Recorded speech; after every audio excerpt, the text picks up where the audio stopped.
Hey guys, so the number one question I've been getting asked is how in the world am I helping people get interviews in 24 hours or less, or job offers within just a couple of weeks, multiple job offers even, as opposed to 6, 8, 9, or 12 months of desperate searching, trying to find that next role.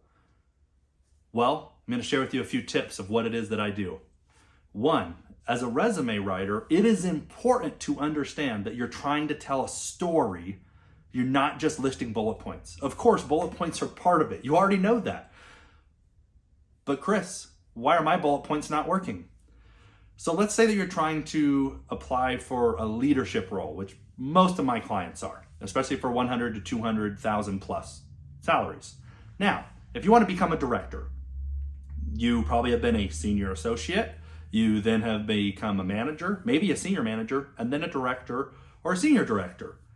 If you're trying to apply for a director position, what's required of a director is more like strategy or budgeting and forecasting, what it is that they're trying to do with client relations, as opposed to a manager that's more specifically focused on the day-to-day operations of the task, whatever the role is.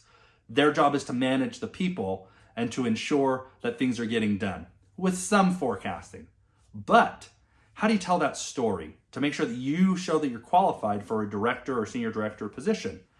Well, one of the key ways is you start with that senior associate role, or even associate potentially. What you're trying to do there is you're just trying to encapsulate the fact that in 1 to 2 bullet points, I went above and beyond the job description. These are some things that I did that were exceptional, that were able to help me land the promotion. Then in the manager role, you talk about some things that maybe you took on extra that had to do with what is applicable to the job description of a director.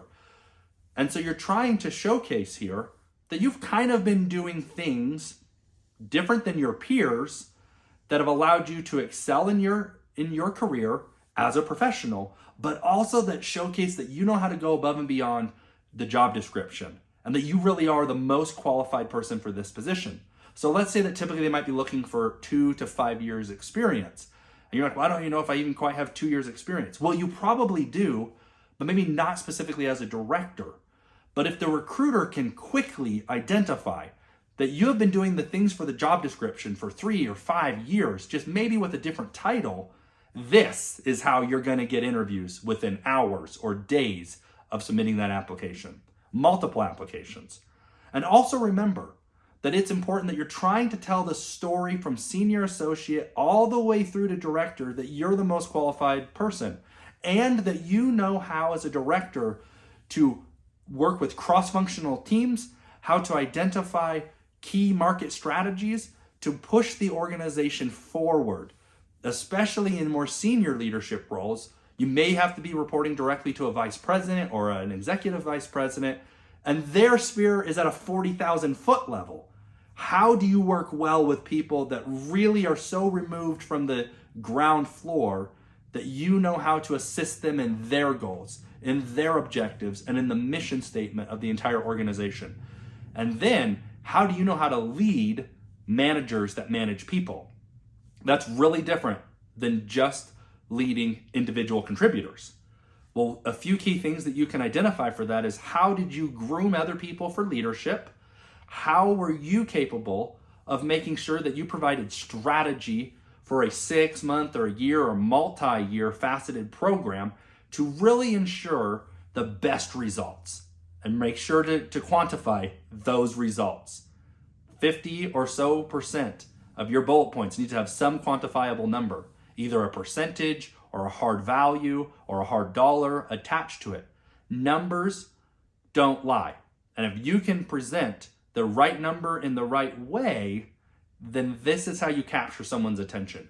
For example, what is it that you've done that you've managed $5 million or $10 million worth of budgets, or that you managed 15 people, which is very different than managing 3 people, or that you were able to lead 5 different teams amongst 4 or 6 different projects that all had to ensue at the same timeline, and get them all across the finish line as the director under budget.